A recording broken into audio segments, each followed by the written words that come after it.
In a Q&A today, Kamaru Usman was asked why he's not fighting Belal Muhammad. Despite Belal being the current #1 contender in the welterweight division, Usman says he has nothing to gain from fighting him. He explained that most of the back and forth came from Belal and that he prefers to ignore what he calls distractions. Usman emphasized that his current focus is reclaiming the title and defending it rather than accepting fights that don't advance that goal. He noted that Belal sits at the top of the rankings while Usman remains below him, and reiterated that he has already experienced the position of champion and is aiming to return there. Usman said he believes Belal stands to gain far more from a fight between them. For Belal, a victory would constitute a significant step toward the title. For Usman, it would be an unnecessary detour. He framed the situation as a strategic decision. He is not willing to waste time on a fight that does not directly contribute to his objective of regaining and maintaining the championship. When asked hypothetically about outcome, Usman confidently asserted that if he holds the title and Belal is the next challenger, he would decisively defeat him. His remarks were blunt and deliberate, reflecting his commitment to efficient career management and long-term championship goals. Belal Muhammad responded to Usman's comments, reminding observers of past moments in their careers. Social media reaction to Usman's statements was mixed. Critics questioned Usman's reasoning, arguing that defeating the #1 contender often leads directly to a title opportunity. Some commenters suggested Usman's assessment of risk and reward was flawed, pointing to the uncertainty inherent in rankings and matchmaking. Others interpreted Usman's phrasing as dismissive, accusing him of avoiding a legitimate challenger. A range of opinions circulated online, from calls of tactical prudence to allegations of evasion. The exchange underscores ongoing tensions in the division and highlights how public statements can influence fan perception and fighter reputations. Usman's stance remains clear: he will prioritize opportunities that align with his plan to reclaim the title and consolidate his legacy, rather than accepting fights he considers unnecessary to that mission. The welterweight landscape will likely continue evolving, and whether Usman's strategy proves successful will depend on future matchups, performances, and promotional decisions, factors that will determine if he ultimately gets the opponents and title opportunities he seeks in public sentiment. Dustin Poirier recently shared his thoughts on the pressure Cyril Gane must be feeling ahead of his upcoming undisputed heavyweight title fight against Tom Aspinall. Having been in similar high-stakes situations himself, Poirier said he can deeply relate to what Gane is going through. As a former lightweight title challenger who fought for the belt 3 times without success, Poirier understands the unique mental and emotional strain that comes with facing such a defining moment in a fighter's career. Speaking with MMA Junkie, Poirier explained that the pressure is something that never truly leaves a fighter's mind in the days and weeks leading up to a major title bout. He described the experience as consuming, saying that it follows you everywhere, from the moment you wake up, to every training session, and until you close your eyes at night. The thought that this could be the final chance to achieve your dream becomes a constant companion. According to Poirier, every fight is different and every fighter processes that weight differently. Some embrace it, feeding off the energy and performing their best under those circumstances, while others can crumble under the intensity.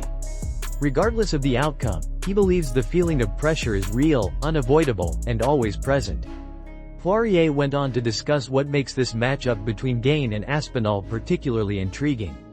He pointed out that Gane is a unique athlete in the heavyweight division because of his movement and technical ability. Unlike many heavyweights who rely primarily on size and power, Gane brings an element of agility and fluidity that is rare for fighters of his size. Poirier described Gane as a true heavyweight, not just a large fighter competing in the division, but a naturally gifted athlete who combines strength, lean muscle, and elite-level kickboxing skills. He also noted that Tom Aspinall's performance will be fascinating to watch, especially in how he handles Gane's movement and style. The matchup represents a clash of skill sets that could determine the next dominant figure in the heavyweight division. Poirier concluded that the combination of mental pressure, stylistic contrast, and athletic ability makes this one of the most compelling heavyweight fights in recent memory, and he's eager to see how Gane handles both the physical challenge and the emotional burden that comes with fighting for the undisputed title once again. Tom Aspinall has stirred conversation across the combat sports world after recent comments suggested he might consider leaving the UFC to pursue a boxing career once his current contract expires. The controversy began when Aspinall stated that he would rather vacate his heavyweight title than face his close friend and training partner, Ante D'Elia. The statement did not sit well with UFC president Dana White, who publicly criticized it as absolutely insane, expressing frustration at the idea of a champion refusing to defend his belt due to personal relationships. Adding to the growing speculation, Tom's father, Andy Aspinall, recently made comments that could further irritate Dana White and the UFC leadership. Speaking with RMC Sport Combat, Andy revealed that he does not want his son to re-sign with the promotion once his current deal concludes. He believes Tom would be far better off transitioning into professional boxing, where he could earn significantly more money than he does under his current UFC contract. Andy explained that Tom has 3 fights remaining on his deal and that once those are completed, the focus should shift toward maximizing his earning potential. He pointed out that while the UFC pays its fighters well compared to other MMA organizations, the financial rewards in boxing are on a different level for those who reach the sport's elite tier. According to Andy, it makes little sense for a world-class athlete like Tom to remain in a system that does not compensate him on par with his talent and drawing power. He further noted that Tom performs exceptionally well when sparring with professional boxers, emphasizing that his striking skill set and athleticism translate seamlessly into the boxing ring.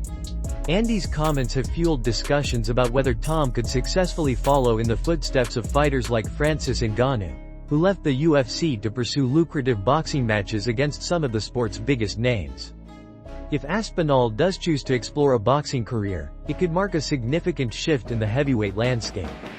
His departure would leave a major void in the UFC's most prestigious division and raise questions about the organization's ability to retain top-tier talent in an increasingly competitive combat sports market.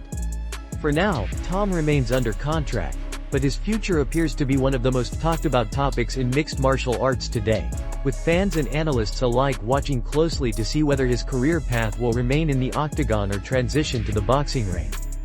Brendan Allen issued a blunt assessment of Dricus du Plessis following the latter's decisive loss and subsequent silence on social media. Allen said he was not surprised by du Plessis's muted public presence, arguing that it reflected the reality of a fighter who had been plainly outperformed.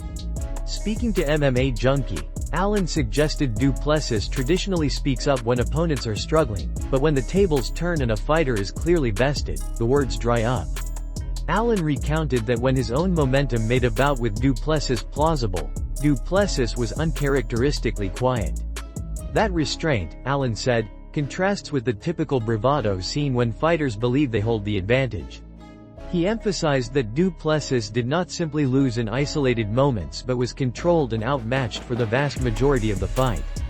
Allen described the result as domination rather than a narrow setback, asserting that domination implies a lack of effective offense and a failure to impose oneself. For Allen, the label "dominated" is significant. It suggests the opponent offered little resistance and failed to impose himself at any meaningful point.